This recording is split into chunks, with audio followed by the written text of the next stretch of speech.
Bonjour à tous, bienvenue sur cette séance numéro 2 en Java. Nous allons créer notre premier programme aujourd'hui dans cette vidéo et je vais vous expliquer tout simplement en détail le code que nous allons écrire et le programme qu'il va produire.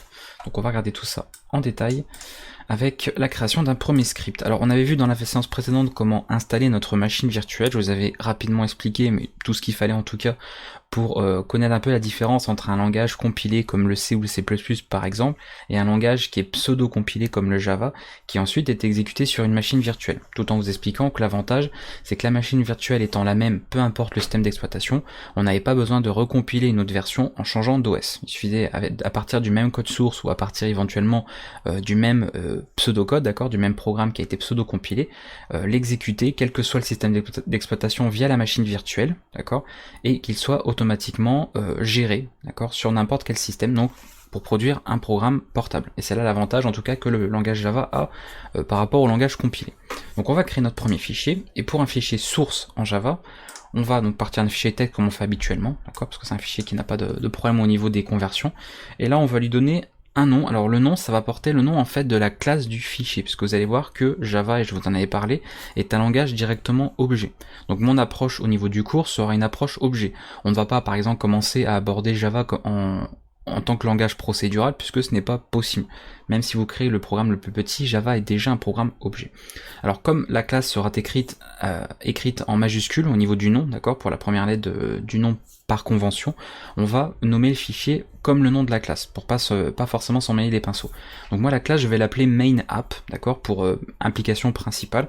Donc je vais appeler mon fichier comme ceci. Voilà, main app, et je vais lui mettre l'extension .java. Donc Java au niveau de l'extension. Voilà. De là, vous l'ouvrez avec votre éditeur de code que vous voulez. Moi, c'est Visual Code, mais vous pouvez évidemment l'ouvrir avec n'importe lequel, Sublime Text, Notepad++, Atom, Brackets, et j'en passe, ou via même un environnement de développement comme Eclipse, NetBeans, etc.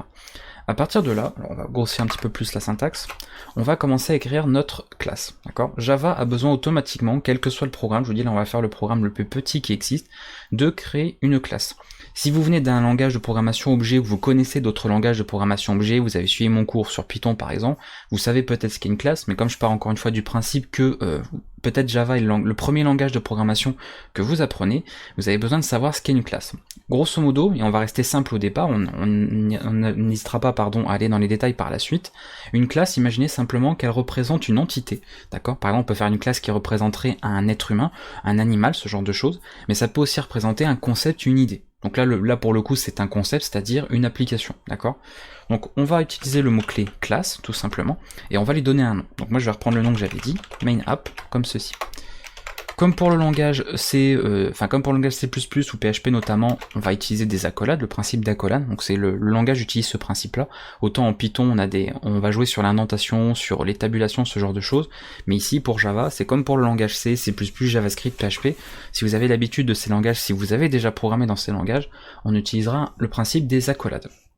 À partir de là, donc une fois que notre classe est créée, il va falloir une fonction, d'accord, donc ce qui est appelé, quand c'est une fonction qui est à l'intérieur d'une classe, on appelle ça une méthode, mais on va créer en fait une méthode spéciale qui est obligatoire, puisqu'elle est le point d'entrée de notre programme. C'est-à-dire quand nous allons exécuter notre programme, Java va rechercher absolument cette méthode-là, qui aura une signature particulière, et la signature c'est tout simplement la manière de l'écrire. Donc ici, on va lui passer un mot-clé qui s'appelle public. On va en passer un autre statique, donc c'est des choses qu'on expliquera. Le nom de la méthode, donc ici c'est le type de retour de la méthode, donc c'est-à-dire ce qu'elle renvoie comme information, mais ça on verra également quand on abordera justement les fonctions, les méthodes, pour voir un petit peu comment ça fonctionne, si vous programmez pour la première fois ici avec le langage Java. Donc là, comme on n'a rien qui se retourne, on va mettre le mot-clé void, le nom de la méthode, donc main, et on va lui passer des paramètres, notamment un qui s'appelle args, et qui est de type string, et vous voyez qu'il y a des crochets. Donc tout ça je vais vous l'expliquer, pour le moment je l'écris. Et là pareil, quand on crée une nouvelle méthode, des accolades. Et à l'intérieur, on va faire le fameux Hello World, c'est-à-dire le programme qui dit bonjour à tout le monde, sauf que nous on le fait à la version française, avec cette écriture là, que je vais évidemment expliquer aussi. On met un petit message, voilà, et un point virgule pour terminer l'instruction, très important. Voilà grosso modo comment ça marche. Alors, on va expliquer ce programme très rapidement, d'accord, parce qu'il est très simple. On a ici la définition de la classe, d'accord. Donc quand on va créer plus tard, vous allez voir le programme, il va prendre automatiquement le nom de cette classe. C'est-à-dire que si mon fichier, je l'avais appelé autre chose que main app, dans tous les cas, le programme que j'obtiendrai à la fin, qui aura été pseudo-compilé, possédera le nom de la classe, donc il s'appellera automatiquement main_app. C'est pour ça que moi par habitude j'appelle toujours le fichier source de la même manière, comme ça je sais à quelle classe ça fait référence. Nous avons ici cette signature très importante, c'est-à-dire que la fonction main, donc qui veut dire principal, pour ceux qui viennent du langage C ou du C++, vous connaissez cette fonction, c'est la fonction de départ du programme. Vous ne pouvez pas créer un programme sans avoir au minimum cette fonction, cette méthode dans votre programme en Java, puisqu'à l'exécution, il va automatiquement démarrer par celle-ci et chercher cette dernière. Alors elle s'appelle main, tout en minuscule, il n'y a pas de majuscule, rien du tout, et elle prend un certain paramètre précis. Args, c'est des paramètres que nous allons passer quand nous allons compiler notre programme, enfin quand nous allons en tout cas l'exécuter, pour éventuellement lui passer des arguments. Alors comme nous n'allons pas passer des arguments sur les vidéos que nous allons faire, malgré tout, Java doit reconnaître cette signature-là. C'est-à-dire que si vous mettez rien ici, que vous ne passez pas du tout l'argument, il y aura une erreur à l'exécution puisqu'il ne retrouvera pas en fait la fonction main qui l'attend. Donc la signature ici est obligatoire. Alors pour ceux qui viennent du langage C ou du C++, vous savez que si vous n'utilisez pas les arguments de la fonction main, vous pouvez les passer. En langage C on mettait un void et en langage C++ on mettait rien du tout. Pour le Java c'est différent. Comme il recherche vraiment la signature, vous êtes obligé de le mettre même si vous n'allez pas l'utiliser. Le type de retour c'est rien du tout, donc on est obligé de mettre void, donc ça on expliquera plus tard quand on abordera les fonctions, les méthodes, pas de souci. Statique c'est simplement donc par rapport à la portée, c'est-à-dire le moyen d'accès, d'accord, à cette méthode. Donc comme là c'est la méthode principale d'entrée, on met statique pour dire qu'elle est accessible ici, d'accord. Mais ça on abordera également les principes de portée comme ça des fonctions ou des attributs par la suite. Et public, c'est tout simplement le domaine d'accessibilité. Public ça veut dire qu'elle est accessible depuis partout, c'est-à-dire y compris depuis l'extérieur de la classe. Et c'est un petit peu ce que nous voulons puisque c'est la machine virtuelle qui va exécuter notre programme et qui va donc y accéder. Donc si c'était pas public, on aurait des petits soucis. Donc ça c'est obligatoire, il n'y a pas besoin de vous poser la question pour le moment. Si vous ne comprenez pas tout, c'est absolument normal, on vient juste de commencer cette formation, donc c'est tout à fait normal. Donc vous avez juste à retenir voilà, que la fonction main porte cette signature. Public static void main et comme argument args qui est de type string avec des crochets. On expliquera ce que c'est quand on abordera notamment les tableaux. Ensuite, à l'intérieur de cette méthode, nous avons ici donc une simple instruction. Donc une instruction, ça se termine par un point virgule, on le reconnaît facilement. Ça rappelle certains autres langages, encore une fois, comme le C ou le C++ par exemple. Et tout un nombre de choses ici. On voit le mot système qui commence par une majuscule, donc généralement, d'accord, quand on a affaire à une classe, comme je vous l'ai dit, par convention, on la démarre avec une majuscule. Système est une classe native de Java, d'accord, c'est une classe qui existe nativement, donc au départ, en standard dans le langage. On peut écrire des commentaires aussi, donc ça va évidemment être très simple pour ceux qui programment déjà dans d'autres langages, mais pour ceux pour qui vous démarrez vraiment avec Java, les commentaires sont tout simplement des parties de votre code qui ne seront pas exécutées, ni même interprétées, ni même compilées ou autres. C'est-à-dire c'est simplement pour vous en tant que développeur, quand vous lisez le code source, pour pouvoir vous aider, pour noter des indications, noter par exemple ce que fait une fonction, noter ce que fait certaines instructions quand elles deviennent complexes. Vous avez deux types, vous avez le commentaire sur une seule ligne, d'accord, avec un double slash. Donc celui-là il doit être absolument sur une seule ligne, et vous avez le commentaire sur plusieurs lignes, qui est un slash étoile et qui termine par l'inverse, donc étoile slash. D'accord. Ça je vous le note rapidement, voilà. Vous avez les deux types de commentaires, et comme ça voilà, vous l'aurez vu, donc n'hésitez pas à vous en servir si vous avez besoin, pour décrire un petit peu votre code au départ pour vous aider. Et par la suite vous n'aurez pas forcément besoin de commenter autant qu'au départ. Donc voilà comment se font les commentaires. Donc c'est les mêmes que dans d'autres langages de programmation, qui sont pas voilà, différents au niveau de la syntaxe, c'est assez similaire d'un langage à l'autre, à quelques exceptions. Donc voilà pour les commentaires, donc nous on va se charger de faire ça. Donc système est une classe native, d'accord, donc comme elle porte un nom qui est suffisamment explicite, hein, système, donc elle est liée au système. Out est un attribut. Un attribut, comme on le verra par la suite, c'est tout simplement une variable qui appartient à une classe, d'accord. Quand on créera une variable dans une classe, on appelle ça un attribut, simplement pour différencier les deux. Quand on a une simple variable, on parle de variable dite procédurale, d'accord, dans un langage procédural, voire même impératif, et quand on a une variable dans une classe, d'accord, on parle d'attribut. Donc cela, la classe système a une variable qui s'appelle out, d'accord, qui est d'un type précis, qui est printStream, mais on va pas rentrer dans le détail aussi, qui est un autre type d'objet, d'accord, un autre type de classe plutôt. Et dans le système, donc cette classe-là, nous avons cet attribut-là, et pour cet attribut-là, qui est lui-même déjà en fait appartient à une autre classe, on utilise des fonctions de cette classe. Et parmi cette fonction-là, ces fonctions disponibles, nous allons utiliser une qui s'appelle println pour printLine. Ça veut tout simplement dire d'afficher quelque chose sur la sortie, d'accord, donc c'est-à-dire l'écran, la console, le terminal, l'invite de commande, et ln à la fin, pour line, ça veut simplement dire que ça fait un retour à la ligne à la fin, d'accord. Donc ça, voilà comment ça fonctionne. Entre parenthèses, vous voyez qu'on met simplement des doubles guillemets très importants pour préciser que nous allons utiliser une chaîne de caractères, ou un texte, d'accord. Vous pourriez y mettre également des simples quotes, comme ceci, Voilà. Mais si vous avez voilà si vous avez des simples codes par exemple pour faire des apostrophes à l'intérieur, vous voyez que ça va couper la chaîne. Donc le mieux, pour pas vous embêter au départ, c'est de mettre des doubles guillemets ici. Voilà. Donc c'est tout entre parenthèses, d'accord, pour les fonctions, mais ça également on aura l'occasion d'en reparler plus tard, et le point virgule qui termine l'instruction. Donc vous voyez println ici, c'est une fonction, d'accord, on le remarque bien, ça a un nom, ça a des parenthèses et ça prend des choses à l'intérieur, des parenthèses, et vous voyez ça ressemble exactement à main. Main c'est pareil, c'est une fonction, donc c'est une méthode, mais c'est une fonction appartenant à une classe qui prend éventuellement des paramètres aussi. Voilà, de différents types, parce que là on a une sorte de tableau avec une variable qui est passée, alors que là on a une valeur en brut, on note directement le texte. Donc voilà grosso modo, j'ai été assez vite sur les explications, parce que c'est des choses qu'on va voir dans le détail au cours de cette formation. Donc évidemment on va revenir là-dessus, tout dans le détail, et vous saurez exactement expliquer ce code par cœur vous-même, arrivé à un moment donné dans la formation. On y va, on va donc créer notre pseudo, donc on va créer en fait le pseudo-code de tout ça, d'accord, pour pouvoir ensuite le faire exécuter par la machine virtuelle de Java. Alors on va aller sur notre terminal, je vais aller directement à l'endroit où est mon fichier, donc j'ai dû le mettre ici. Voilà, normalement il doit être là. Voilà, donc on vérifie avec un petit ls ou un petit dir, hein, si vous êtes sur un invite de commande Windows standard, et pour vérifier que vous avez bien votre fichier ici qui est affiché dans la liste. On vérifie qu'il y a bien l'extension .java à la fin et pas autre chose. Si c'est marqué .java.txt, c'est que vous n'avez pas affiché les extensions des fichiers sur votre système, donc à vérifier évidemment avec tout ce que j'ai pu dire précédemment. Et une fois qu'on est là, on fait comme je l'avais montré dans la vidéo précédente rapidement, on avait fait pour vérifier que l'outil était bien installé. On va utiliser la commande Java avec un C à la fin, d'accord, Javac, donc Java C, et on met ensuite le fichier, donc mainapp.java.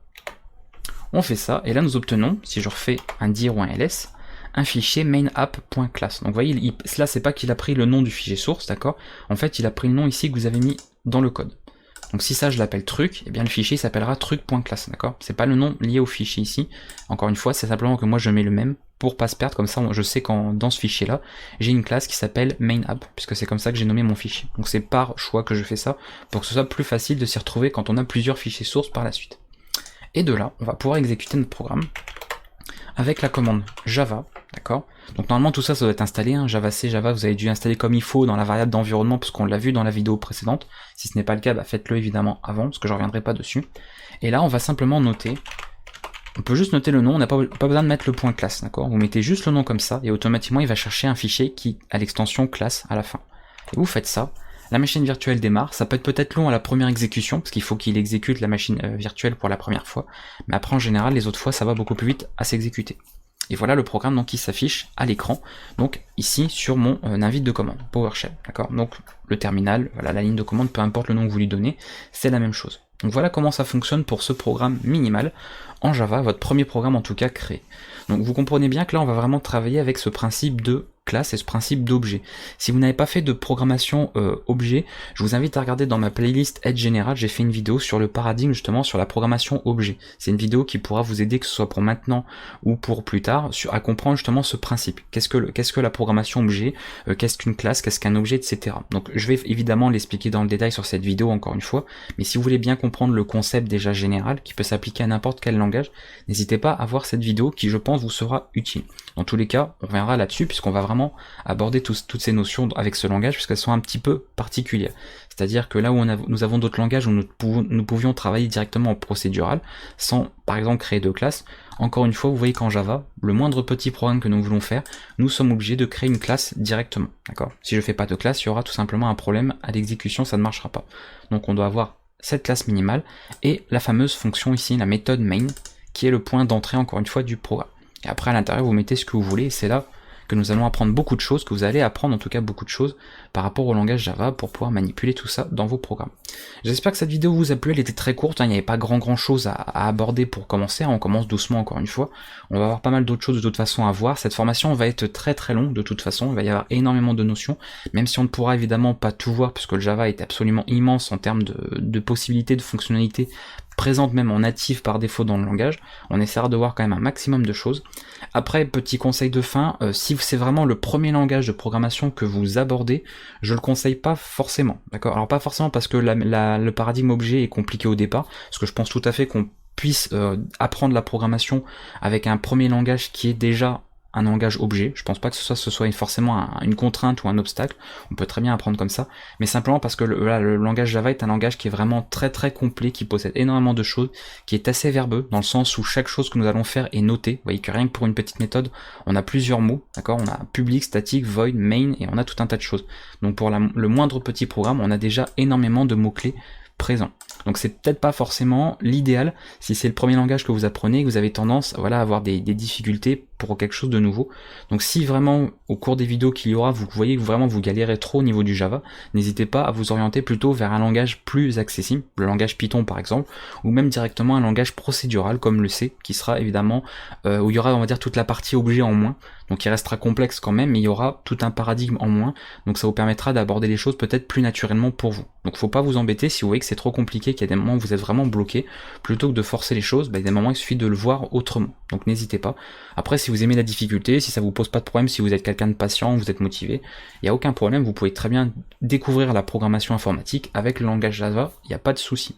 Mais c'est vrai que, à mon sens, c'est pas forcément le premier langage que je recommanderais à l'apprentissage. Mais après tout, s'il y en a qui se sentent capables de le faire, il n'y a aucune raison en tout cas de ne pas le faire, donc n'hésitez pas par rapport à ça.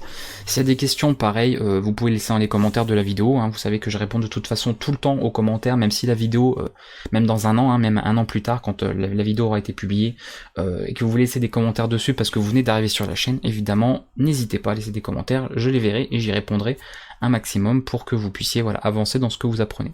Je vous dis à bientôt pour la suite, donc ça va très vite s'enchaîner. Donc au départ on avance vraiment doucement parce qu'il n'y a pas grand chose à voir, mais très vite ça va s'enchaîner avec énormément de notions et vous allez voir que ça va prendre une sacrée ampleur.